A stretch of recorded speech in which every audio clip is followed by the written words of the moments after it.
The stars were cold and silent, but in the council hall of the Galactic Concord, voices were loud and full of amusement.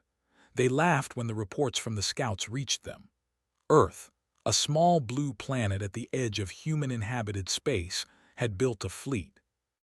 A fleet of ships that, to the Concord, looked fragile and weak. They called it a joke. How could a species so new to interstellar travel hope to stand in the galaxy with the great powers that had ruled the stars for thousands of years? Captain John Carter sat quietly at the human delegation table, listening to the laughter. He kept his face calm, his hands folded neatly on the table, but inside he felt a weight settle over him. He had expected doubt, maybe even some quiet whispers of disbelief, but not this open mockery. The aliens around him, tall, multi-limbed creatures with sharp features, metallic skin, or glowing eyes, spoke freely. They compared Earth's fleet to their own massive dreadnoughts, with hundreds of ships, weapons that could destroy moons, and shields that could shrug off entire squadrons. Pathetic, one said. Barely fit for a mining escort, another added. I've seen fishing boats with better defenses. John heard it all and did not speak. His second-in-command, Commander Lisa Grant, leaned slightly toward him and whispered, "Ignore them. They don't know what they're talking about." John nodded, though he could not entirely hide the unease rising in him. He had heard stories of human ingenuity, of human survival, and of the strange ways humans approach problems, but seeing it mocked openly hurt in a way words alone could not. Across the hall, Engineer Alex Murphy watched with narrowed eyes. He was smaller than most of the humans in the room, but he carried the quiet confidence of someone who knew what they had built. He could almost feel the scorn rolling off the aliens, like a physical wave, and it made him tighten his jaw. "They don't understand," he said softly to Lisa. "They see only the outside. They don't see what's inside the hulls. They don't see how these ships are made." Lisa's eyes followed his gaze. "And they will," she said, "soon enough." The humans had not come to the Concord expecting praise. They had come to make contact, to learn about the galaxy, and to show that Earth had grown beyond its small, fragile beginnings. Still, hearing the laughter made them uneasy. John, Lisa, and Alex had trained for years, had studied alien strategies, and had spent countless hours on simulations, but nothing could have prepared them for the cold certainty in the alien voices. Yet, amid the ridicule, a small part of John felt a spark of pride. The human fleet was not flashy. It was not built to impress with bright lights, huge engines, or endless lines of weapons. It had been built to survive, to endure, to adapt. He thought of the engineers back on Earth, of the men and women who had spent years designing ships that could take a hit, repair themselves, and keep going. Ships that might look weak to the eye, but inside carried a stubbornness no alien could immediately see. The hall quieted for a moment as a senior alien ambassador stood and addressed the council. He was tall, with skin like polished metal and eyes that glowed like amber. His voice was deep, echoing through the hall. "Earth's fleet is an amusing experiment," he said. "They have sent what they call warships, yet these are no match for even our patrols. Do we seriously consider them as equals?" The laughter rose again, louder this time. John could feel the eyes of the other humans on him, some tense, some embarrassed. John rose, straightening his uniform. He had been trained to speak in moments like this, not to fight with words, not to defend the fleet with excuses, but to represent Earth with calm dignity. He looked at the ambassador and said, "Earth does not build ships to impress others. We build ships to survive, to protect our people. That is our measure of strength." A murmur went through the hall. Some aliens tilted their heads, puzzled. Others sneered, thinking the words were naive. John could feel the tension, a small but growing awareness that humans were different from what they expected. The council meeting ended with polite formalities, though the mockery lingered in the room long after the humans had left. Outside in the docking bay, John, Lisa, and Alex walked toward their ship, the Intrepid, a mid-sized vessel by human standards. It was not elegant, it was not intimidating, but it had survived harsh testing on Earth's orbit and in nearby asteroid fields. Its hull was scratched in places, its engines showed wear, but inside, everything hummed with the quiet power of human engineering. Alex ran his hand along a panel, feeling the warmth of the ship's systems. "They think these ships are weak," he said, shaking his head. "They have no idea. They only see size and firepower.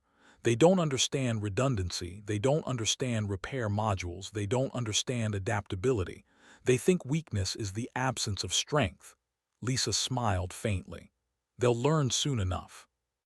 The humans spent the next days preparing for a routine mission. It was meant to test Earth's ships in a controlled environment, but John, Lisa, and Alex knew that the aliens would be watching closely. Even if the Conquered laughed, Earth needed to prove that its fleet was more than a curiosity. Pilots like Ben Harris and Amy Wilson ran drills, moving through asteroid fields with precision. Engineers checked each system, ensuring the repairs could be done mid-mission if necessary.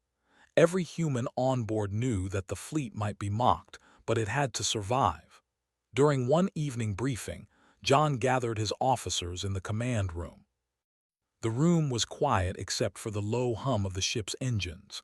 "They laughed at us," he said simply, "and they will continue to laugh until they understand what we are. But we are not built for their expectations. We are built for reality. That is what makes us strong." "That is what makes this fleet dangerous," Lisa nodded. "They think we are weak, that is their mistake. We have learned to survive in conditions they cannot imagine. We can adapt, we can repair, we can endure. That is strength they do not recognize." Alex added, "They will see. They will see how humans fight, not by showing off, not by building massive warships, but by using our brains, our teamwork, and our persistence." For days, the humans continued their work. The Concord's delegates continued to observe, sometimes taking notes, sometimes whispering among themselves. The humans did not try to impress with grand gestures or flashy weapons. Instead, they focused on drills, simulations, and tests of the fleet's durability. In small ways, the alien observers began to notice things that did not make sense to them. Ships that should have failed under heavy stress kept functioning.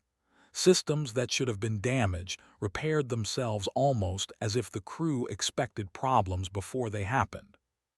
One night John walked alone on the observation deck of the Intrepid, looking at the stars. The galaxy stretched endlessly before him, full of threats, full of unknown powers, yet he felt a strange calm. Earth's fleet was small compared to the giants around them, but it had something those giants did not: the experience of a species that had survived everything thrown at it, from natural disasters to conflicts, from scarcity to danger. Humans had learned to endure, and their ships carried that endurance in their very design. Below, the crew worked quietly, checking systems, preparing for the next mission. John thought of the pilots, of Ben and Amy, of Lisa and Alex. Each of them carried the same determination, the same stubbornness that had allowed humanity to survive on a fragile planet. They did not need to impress the galaxy. They only needed to survive long enough to make the galaxy see them for what they truly were. The day came when a minor incident in the nearby asteroid belt tested the fleet. A small alien scouting party entered the belt, expecting an easy engagement. They did not know humans were there. The humans responded not with aggressive maneuvers, but with careful positioning. Every ship moved with precision, every system operated in perfect sequence. The alien scouts expected a quick victory, yet found themselves puzzled, unable to predict human tactics. Ships that appeared fragile moved in unexpected patterns, using the terrain, using the belts, using each other in ways that confounded the attackers. John watched the unfolding scene on the bridge, heart steady. He felt no fear, only quiet confidence. The aliens had mocked Earth's fleet, yes, but they had not understood it. They had not seen the thought, the care, the persistence that went into every human ship. The laughter of the stars would not last forever. Even as the aliens retreated, whispering among themselves, John turned to Lisa and Alex. "This is only the beginning," he said. "They think we are weak. They will learn one day that they have underestimated humans." And far beyond Earth, among the stars, the first seeds of doubt began to grow in the minds of the conquered delegates. A small spark, but enough to change the way they looked at humanity. What had once been laughter was now curiosity. What had once been mockery was now something else, something humans had earned without even trying to boast.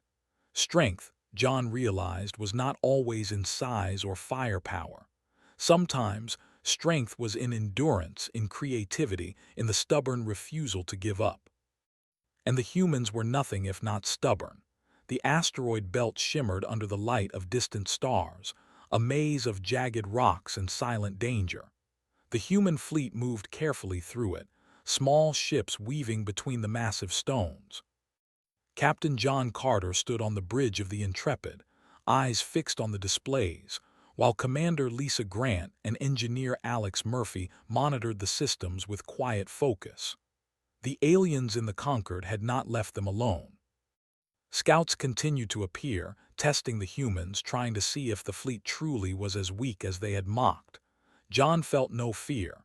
He knew the fleet was not built to impress, only to endure. And endurance, he had learned, often confused opponents more than firepower. Suddenly, a warning blared across the bridge. Red lights flashed. "Multiple contacts approaching fast," said Ben Harris, one of the fleet's lead pilots. "They're scanning for weak points." Amy Wilson, another pilot, leaned forward, her fingers ready on the controls. "Looks like they expect us to panic," she said. "We won't." The alien ships were smaller than most conquered warships, but there were more than the humans expected. They moved in tight formations, confident, aggressive, and convinced that the humans would scatter at the first sign of trouble. John's hand hovered over the comms. "Fleet, maintain formation. Do not engage unless necessary. Observe and adapt. We fight smart, not flashy." His words were calm, almost casual, but they carried the weight of experience. The humans trusted him. The aliens struck first. One of the small ships fired a pulse, barely grazing a human vessel. To the aliens' surprise, the ship did not falter. Its shields absorbed the hit, and the onboard repair modules began to patch minor damage immediately. Another human ship took fire. The crew expected it and rerouted power to the engines, moving out of the path while keeping weapons online.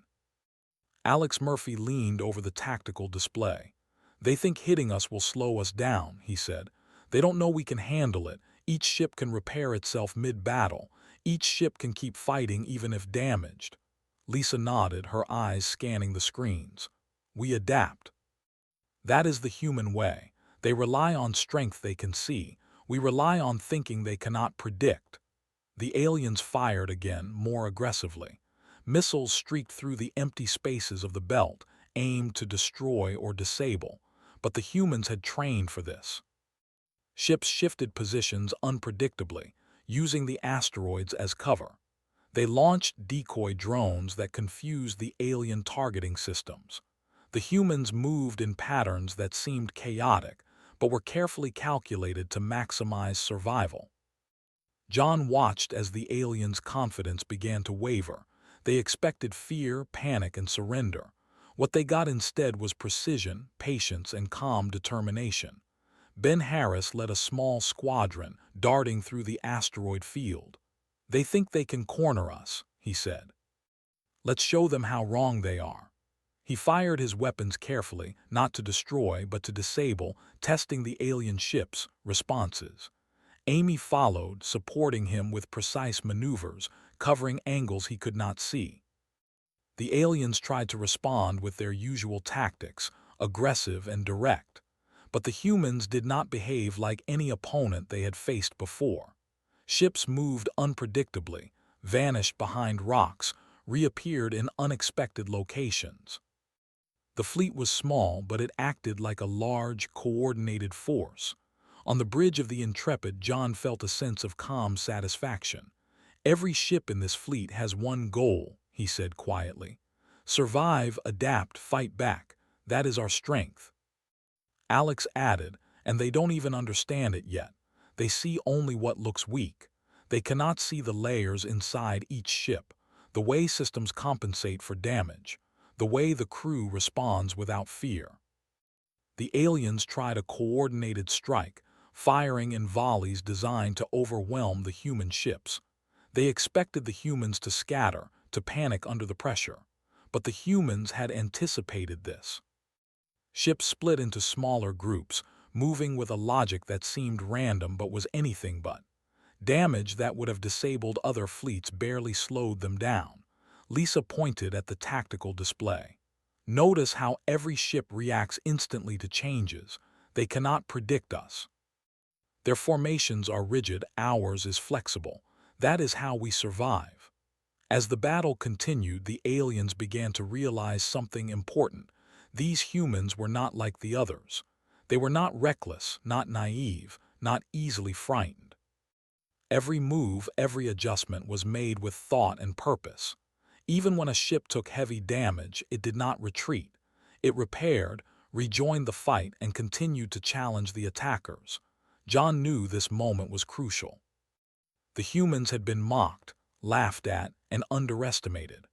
Now the aliens would begin to see why Earth's fleet was dangerous, not because it was the largest, not because it had the strongest weapons, but because it had been built by a people who refused to give up. The alien commander, visible on a holographic display, shouted orders, frustration clear in every movement. His ships had expected a quick victory, a display of human weakness. Instead, they faced coordination, endurance, and adaptability they could not comprehend. Ben Harris and Amy Wilson maneuvered into position for a calculated strike. They were not aiming to destroy the alien ships outright, but to force them into retreat. Small, precise attacks targeted engines, weapons arrays, and communication systems, crippling without destroying. The aliens had to adjust constantly, reacting to moves they did not predict. John smiled faintly. "They think this is luck, but it is not. It is preparation, training, and human ingenuity. They will learn the hard way." Alex monitored the fleet systems. "Notice how every ship recovers quickly from attacks. Even if one module fails, another takes over. This fleet is built for endurance, not spectacle. That is the key." The alien fleet began to falter. Ships that had seemed confident now moved hesitantly. They tried to regroup, but the humans' unpredictable movements kept them off balance. Every time the aliens adjusted, the humans adapted again, using the environment, the asteroid cover, and each other to maintain a defensive edge. Lisa watched the alien retreat. "They underestimated us from the start," she said. "That is their mistake. They thought we were fragile, but fragility is not the same as weakness." The humans pursued cautiously, not to destroy unnecessarily, but to reinforce a lesson. Each engagement taught the aliens something new about Earth's fleet. The humans had not relied on raw power, on overwhelming numbers, or on flashy displays. They had relied on endurance, adaptability, and intelligence. By the time the alien ships finally broke formation and retreated, confusion was evident among them. Their confidence had been shattered. They had expected easy prey, but the humans had turned the tables with strategy and patience. On the Intrepid, John Carter looked at the fleet assembled on the screens. "Today, we have shown them what humans are capable of. Not by boasting, not by showing off, but by doing what we always do. Surviving, adapting, and fighting when necessary." Lisa nodded. "They mocked us because they saw only what they wanted to see. They did not look deeper. They did not understand that we do not fight to impress. We fight to endure, and that is something they cannot predict." Alex added, "Every ship in this fleet carries that philosophy. That is why we succeed where they expect failure. They measure us by their standards, not ours, and their standards do not apply." Ben and Amy returned to the Intrepid after their maneuvers, faces flushed with adrenaline but eyes calm. "They will talk about today for a long time," Ben said. "They expected easy victories and they got chaos instead." Amy added, "Chaos that we planned. They cannot even understand it. That is what makes us dangerous." John looked out at the asteroid field, at the stars beyond, and thought of Earth. The planet seemed small and fragile from this distance, but it had produced people capable of outthinking the galaxy's best minds. The fleet was only an extension of that. Built not for grandeur but for survival, built not for mockery but to endure. In the days that followed, reports of the engagement spread quietly through the conquered channels. Whispers of doubt, of confusion, began to replace laughter. Observers who had mocked Earth now questioned their assumptions. How could a fleet so small, so fragile in appearance, have outmaneuvered trained alien crews? How could humans fight so differently from any species they had faced before? John knew this was only the beginning. The galaxy had seen Earth's fleet and they had underestimated it. They would continue to do so until they learned that humans were different, not weak, not naive, but relentless. As the human ships prepared to return to base, John gathered his senior officers on the bridge. "We have shown them a glimpse of our strength," he said. "Not by size or firepower, but by persistence and adaptability. That is our advantage. Remember it, train for it. And one day the galaxy will understand that we do not fight to impress, we fight to endure. And no one can take that away from us." The stars stretched endlessly around them, silent witnesses to the quiet victory. The humans had survived where others expected failure. They had endured where others expected surrender. And in that endurance they had begun to earn the respect, even if grudging, of the galaxy. The fleet moved forward, not with arrogance but with quiet confidence. They had learned that strength was not always obvious. It was hidden, like the layers inside their ships, and in the hearts of those who built them. And the galaxy, they realized, would have to learn the same lesson, one encounter at a time. The human fleet had returned to its base in orbit around Earth after the skirmish in the asteroid belt. The officers and crew were quiet, but their minds were alive with the memory of what had just happened. The aliens had expected an easy fight, and the humans had turned it into a lesson. But John Carter knew that the galaxy would not forget this encounter, and some would come back stronger, determined to challenge Earth again. John stood on the bridge of the Intrepid, looking at the fleet assembled before him. Ships glinted in the soft light of the nearby star, each one quiet and unassuming. The aliens had mocked them, laughed at them, and called them weak. But the humans had survived, and in surviving, they had already begun to rewrite what the galaxy thought about Earth. "Today they learned something about humans," John said quietly. Commander Lisa Grant, standing beside him, nodded. "Not just that we fight differently. They're beginning to see that we think differently, that we plan, adapt, and endure in ways they cannot predict." Engineer Alex Murphy leaned over the tactical display. "It's more than that," he said. "They're beginning to question their assumptions. They don't understand how the ships are built. They don't understand how we fight.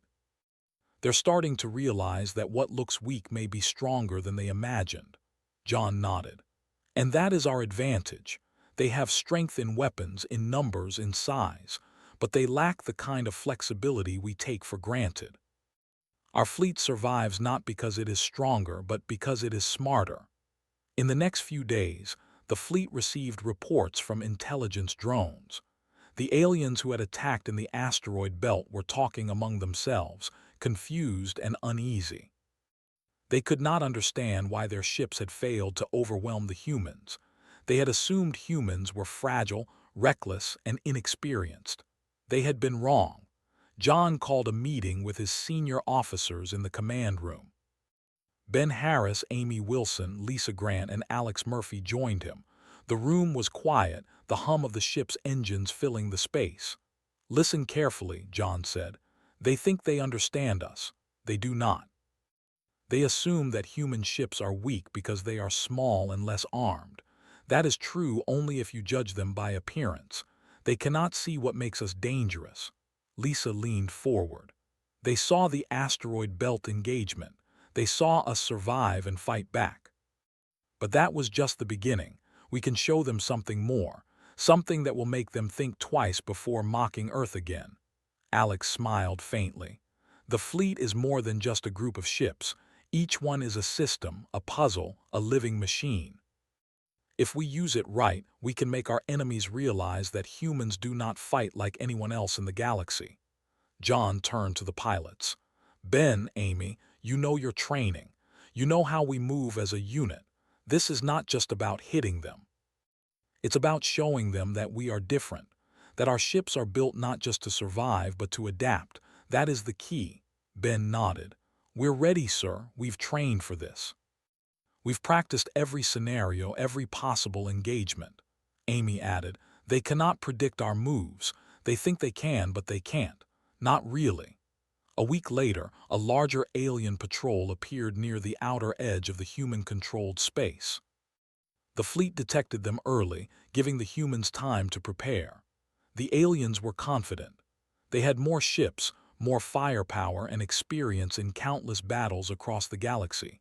They assumed humans would fall back, panic, or flee. But the humans had learned from the first engagement. They did not react with fear. They moved with calm precision, preparing defenses, scanning for weaknesses, and adjusting their formation. Each ship was a part of a larger system, connected through communication networks and shared tactics that were invisible to the alien observers.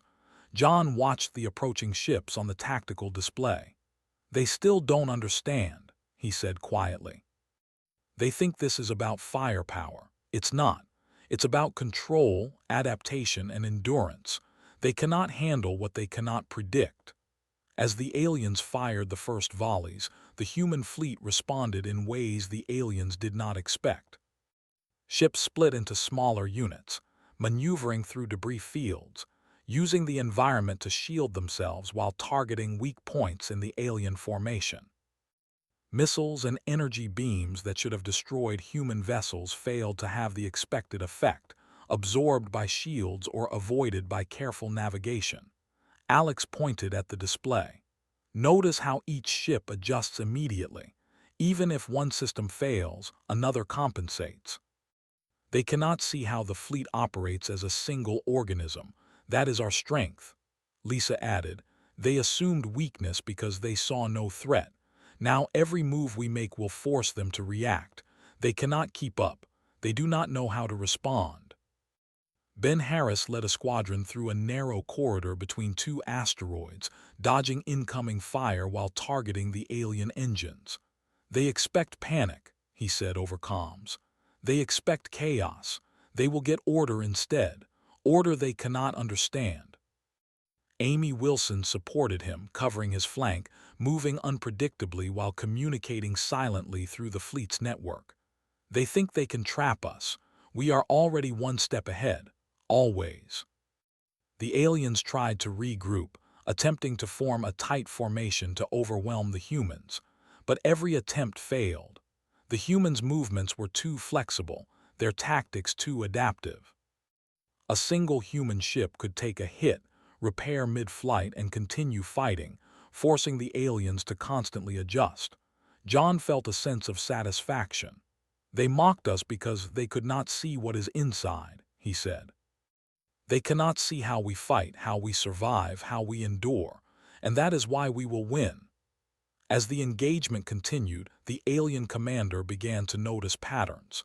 Human ships were not just reacting, they were predicting, adapting, and exploiting weaknesses in real time. Weapons that should have caused damage were neutralized. Systems that should have failed repaired themselves instantly. The aliens had never faced an opponent like this. Lisa observed the tactical display. They are starting to realize that their assumptions were wrong. They think they understand humans, but they do not. That is the advantage we hold. Alex nodded. Every ship is built for redundancy, every crew trained to adapt, every plan designed to survive failure. They cannot see it because it is not flashy, not obvious. But it is there and it is deadly. The humans moved together, a network of ships acting as one. Small vessels supported larger ones, weaker ships carried critical data, and the fleet adapted to every strike. The aliens, used to rigid formations and predictable tactics, could not cope.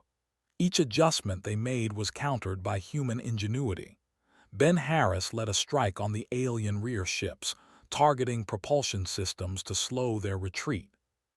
Amy Wilson covered his approach, drawing enemy fire away from the main fleet. The aliens were confused and frustrated. Their superior numbers and firepower could not overcome the humans' adaptability. John watched as the alien formation began to break apart. "They underestimated us," he said. "Again and again they will learn that humans do not fight by their rules. We fight by ours, and our rules are built for survival, not for show." Alex added, "Every time they adjust, we adjust faster. Every weakness they think they find is already compensated for. This is how humans endure. This is how humans win." Lisa looked at the bridge crew. "They mocked Earth's fleet because they saw only the outside. They laughed at us because they could not imagine what was inside. Now they are beginning to understand." The alien commander finally gave the order to retreat, though confusion and hesitation slowed them. Ships that had expected victory now moved back under fire, unable to maintain formation, unable to predict the humans' next move. The human fleet did not pursue recklessly, but continued to control the battle, showing discipline and strategy beyond what the aliens expected. John turned to his officers. "They will tell others about this. The galaxy will hear of human tactics, human endurance, human ingenuity. But we do not fight for reputation. We fight because we must survive. That is what makes us strong." As the aliens disappeared into the distance, whispers spread through the Concord. Observers who had once laughed now questioned their assumptions. They had underestimated humans, and that mistake had almost cost them. Reports reached their home worlds, and doubt began to replace mockery. John knew that this was only the beginning. The galaxy had seen Earth's fleet in action, and the truth was becoming clear. Humans did not fight like anyone else. Their ships were not the largest, their weapons not the most powerful, but they were built with a philosophy that made them unpredictable, durable, and dangerous. Lisa looked at the tactical display. "They are learning that humans are different," she said. "Not just the fleet, but the people behind it. They do not give up. They do not panic. They survive." Alex added, "And when they try to face us again, they will have to remember what we have shown them. They will think twice before mocking Earth again." Ben and Amy returned from their maneuvers, faces calm but eyes bright with focus. "They cannot understand us," Ben said. "And that is exactly what gives us the edge," Amy nodded. "We are stronger than they expected, not because we are bigger or more armed, but because we endure, adapt, and survive. That is our advantage." John looked out at the stars, knowing that the galaxy was beginning to see the truth about humanity. The humans had shown what they were capable of, not through brute force, but through resilience, intelligence, and teamwork. They had survived when others expected failure. They had adapted when others expected panic. And the galaxy would never see humanity in the same way again. The galaxy seemed quieter now, though John Carter knew that silence was only temporary.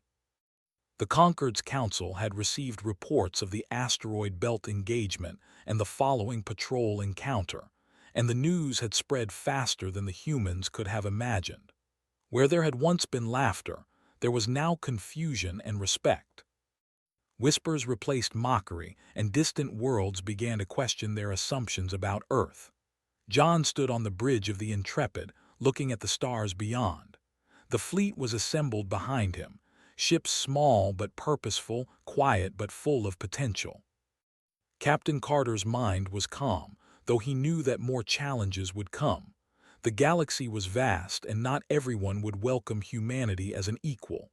Lisa Grant stood beside him, eyes on the tactical displays. "They're talking about us now," she said. Other fleets, other commanders.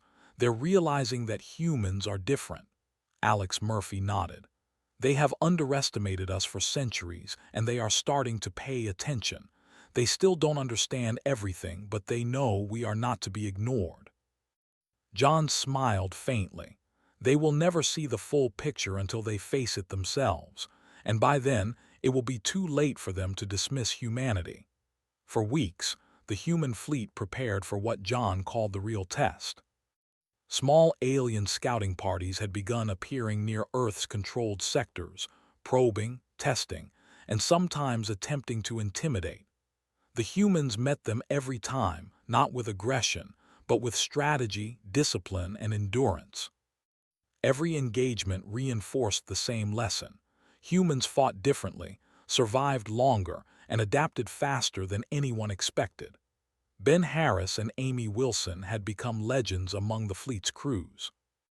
Their coordination and skill in navigating asteroid fields, debris zones, and enemy formations had earned them respect not just from humans, but from any alien observers who happened to watch. Pilots across the fleet studied their maneuvers, learning patterns that seemed chaotic but were perfectly logical to those who understood human tactics. During one mission, a larger alien fleet approached, believing they could finally crush the humans after hearing about their previous victories. They moved confidently, weapons ready, expecting resistance they thought would be minimal. John gathered his senior officers. "This will be another chance for them to learn who we are," he said. "But we do not fight for glory. We fight to endure. That is our strength. That is what will make them respect us." Lisa nodded. "They think they can overwhelm us. We will show them that they cannot predict humans. Not in movement, not in tactics, not in endurance." Alex added, "Every ship is ready. Every crew is trained. Every system is prepared for failure. That is the advantage no one else has. They cannot see it, but they will feel it." The alien fleet fired first, their attack meant to intimidate. Missiles streaked across space, energy beams cut through the darkness, and sensors flared with the threat of destruction. But the humans responded calmly. Ships shifted, moved through debris, and used asteroids as cover. Shields absorbed what damage could not be avoided, and repair systems patched the ships in real time. John's voice was steady over the comms. "Maintain formation. Move as one unit. Do not panic. Adapt, survive, and counter when ready." Ben Harris led a squadron through the chaos, weaving between fire and debris. Amy Wilson coordinated with him silently, anticipating his moves and covering his blind spots. The alien fleet, expecting confusion, encountered precise calculation. Each human ship acted independently yet in perfect coordination with the others, making the fleet seem larger and more unpredictable than it actually was. Lisa watched the battle unfold. Notice how each ship reacts instantly to changes. Even when damaged, they continue to function. They are built to survive failure, to endure attacks. That is something they cannot match. Alex pointed at the display. "See that? They think one weak point will cripple us. But there is no single weak point. Every system is redundant, every crew member trained to compensate for loss. That is the difference between humans and every other species they have faced." The alien commander realized too late that brute force would not work. The humans did not panic, did not flee, and did not fight recklessly. Every attack was met with adjustment, every maneuver countered with precision, every attempt to corner them neutralized by quick thinking and adaptability. Ben Harris fired at the rear of the alien formation, not to destroy, but to disable engines and slow their movement. Amy Wilson supported him, drawing fire and forcing the aliens to split their focus. The alien fleet began to falter. Confusion replaced confidence, hesitation replaced aggression. They had underestimated humans, and now they were paying for it. John watched the progress carefully. "They mocked us, laughed at us, and assumed they knew humans. Now they see what we are capable of." But respect is earned, not given. Let's show them patience and strategy as well as strength." The battle continued for hours. Ships moved in patterns that seemed impossible, dodging attacks, striking at the right moment, and always remaining coordinated. Every human ship was a part of the larger plan, every crew member understanding their role and executing it flawlessly. Eventually, the alien fleet began to retreat. They were damaged, demoralized, and unable to predict the humans' next moves. Their confidence shattered, they realized that humans were not fragile, not naive, and not reckless. They were disciplined, intelligent, and relentless. As the alien ships disappeared into the distance, whispers spread among the conquered observers. They had watched humans survive when no one expected it. They had seen coordination and adaptability that rivaled fleets much larger than Earth's. They had witnessed a species that did not fight for intimidation but for survival, and in doing so, had turned the galaxy's assumptions upside down. John turned to Lisa and Alex. They have learned at last that humans are not to be underestimated. Not through size, not through weapons, but through endurance, intelligence, and determination. Lisa smiled. They mocked Earth's fleet because they saw only what they wanted. Now they know that weakness is not always what it seems. Strength can be hidden, and humans have shown them that, Alex added. And it is not just the fleet, it is the people behind it. The humans who built these ships, trained these crews, and endured challenges that no other species would survive. That is what makes us dangerous and respected. The fleet returned to orbit, quiet but triumphant. Crews moved calmly, performing maintenance and preparing for the next mission. There was no celebration, no boastful displays, only the steady confidence of those who had faced danger and survived. John gathered his officers one last time on the bridge. "This is the moment humanity earns respect," he said. "Not by showing off, not by destruction, but by proving that we endure, adapt, and survive. That is what defines us, and that is what the galaxy must recognize." Lisa nodded. "They will remember us now. They will talk about Earth and its fleet for years to come. But we do not seek glory. We seek to survive, and in doing so, we have shown them what humans are capable of." Alex smiled. "They underestimated us because they could not see inside the hulls, inside the crews, and inside our minds. Now they know. And respect once earned cannot be taken away."